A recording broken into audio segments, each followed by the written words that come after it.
परमादरणीयः अस्य सभायाः अध्यक्षः अभ्यंतर महाभागः शिक्षक बांधवः छात्र छात्रयश्च जनाम्यहम् अद्य हिंदी दिवसः तु नास्ति परन्तु हिंदी सप्ताहः अस्माभिः मन्यते अद्य।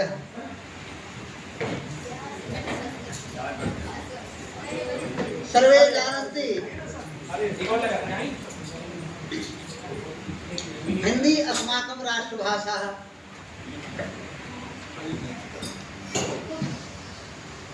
राष्ट्रभाषायाम् अभिव्यक्तिः सर्वेषां कृते गौरव विषयः भवति इति सर्वे जानन्ति।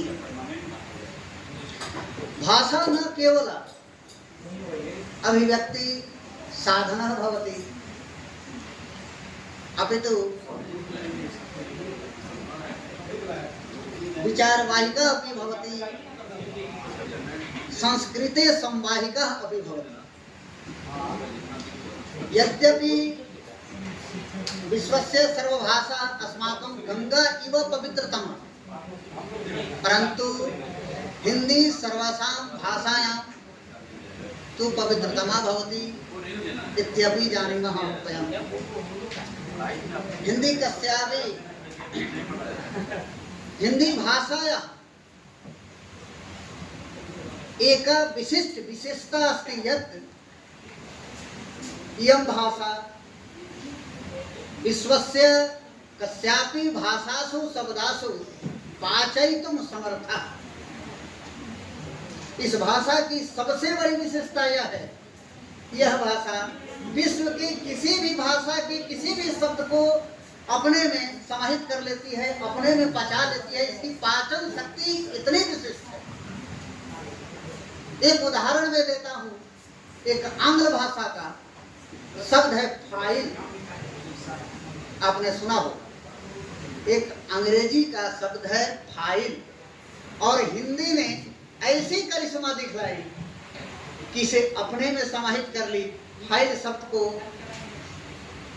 अंग्रेजों ने भुला दिया, लेकिन हम भारतीयों ने इसे स्त्रीवाचक शब्द के रूप में अपना लिया। हिंदी ने इसे स्त्रीवाचक शब्द के रूप में जो है बचा लिया, और आज हम फाइल को बहुवचन में अगर लेते हैं तो फाइलें, घर से लेकर बाहर तक फाइल शब्द का प्रयोग होता है।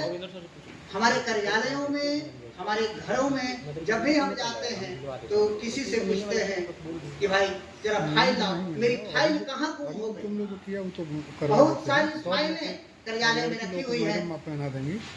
किसी व्यक्ति को भेजते हैं कि भाई जाकर अमुक फाइल को लाओ, अमुक फाइल वहाँ रखी हुई है, रखा हुआ कभी नहीं। मुझे आज मैं इस मंच से प्रवचन तो नहीं देने वाला हूँ, लेकिन विषय से विषयांतर होकर के एक दो बातें मैं कहना चाहता हूँ। मुझे दुख इस महाविद्यालय में तब होता है जब हमारे कलीग से लेकर के हमारे विद्यार्थी मेरा बात, मेरा आंख, इन दो शब्दों का प्रयोग धड़ल्ले से करते हैं। कहीं भी मैं जाता हूँ, देखता हूँ, कहीं भी बैठा रहता हूँ, विद्यार्थी आते हैं और कहते हैं कि सर मेरा बात सुनिए, मेरा बात सुनिए।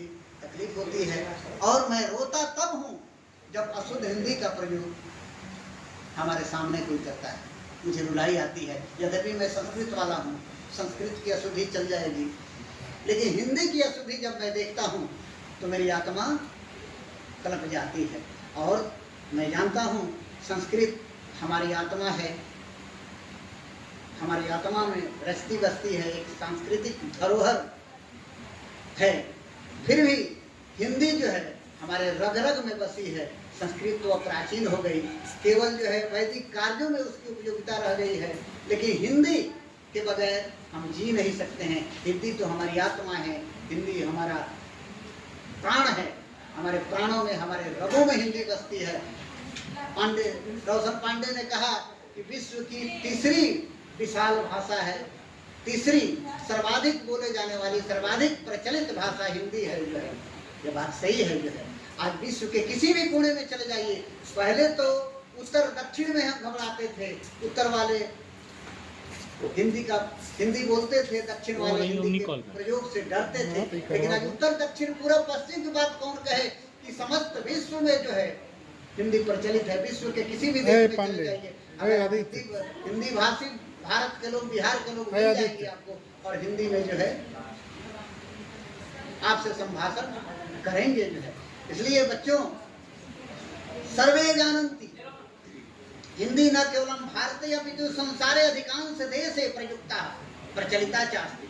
अस्या एका अन्या विशेषता अस्ति यत् ऐसा यथा हिंदी भाषायाः एका विशिष्ट यमपि विशेषता अस्ति कि वयं यथा लिखामः तथा वदामः, यथा लिख्यते हिंदी तथा वाच्यते। माने वाचने लेखने ना कभी विभेदः। जैसा हम हिंदी में बोलते हैं वैसा लिखते हैं, और जैसा लिखते हैं वैसा ही बोलते हैं। अन्य भाषाओं में, आंग्ल भाषा वगैरह के जो शब्द हैं उनमें भिन्नता है, बोलते कुछ और हैं, लिखते कुछ और हैं, उच्चारण कुछ और करते हैं। लेकिन हिंदी की, संस्कृत की एक विशेषता यह है कि हम जैसा बोलते हैं वैसा ही लिखते हैं, जैसा लिखते हैं वैसा ही उसका उच्चारण करते हैं। इसलिए इससे विशिष्ट भाषा और क्या विश्व में हो सकती है। इसलिए प्यारे बच्चों, मैं विशेष तो कुछ नहीं बोलूंगा, मेरी चूंकि तैयारी नहीं, लेकिन